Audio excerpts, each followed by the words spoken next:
আমার YouTube channel mister নিসর্গ world এ আপনাকে স্বাগতম। গল্প গৌরী আর হাতির বন্ধুত্ব। এক ছিল একটা গরু, নাম গৌরী। সে খুবই শান্ত স্বভাবের আর প্রকৃতিপ্রেমী। একদিন সে নিজের হাতে একটা কলাগাছ রোপণ করল। প্রতিদিন সে গাছটাকে পানি দিত, যত্ন করত। গাছটাও দিনে দিনে বড় হতে লাগল।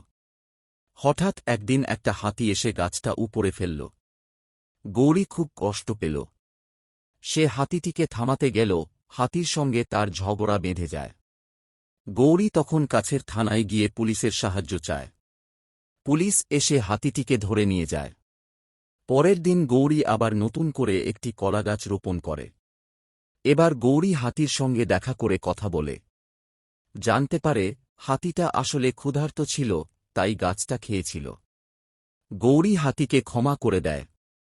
এরপর তারা একসঙ্গে নতুন গাছের যত্ন নেয়। ধীরে ধীরে গৌরী আর হাতির মধ্যে ভালো বন্ধুত্ব গড়ে ওঠে।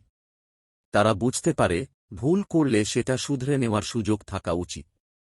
আর বন্ধুত্ব মানে একে অপরকে বোঝা ও ক্ষমা করা। এভাবেই কলাগাছের ছায়ায় গড়ে ওঠে এক সুন্দর বন্ধুত্বের গল্প। আমার ভিডিওটি দেখার জন্য ধন্যবাদ। সকলকে অনুরোধ করছি, দয়া করে লাইক দিন, কমেন্ট করুন এবং আমার চ্যানেলটি সাবস্ক্রাইব করুন।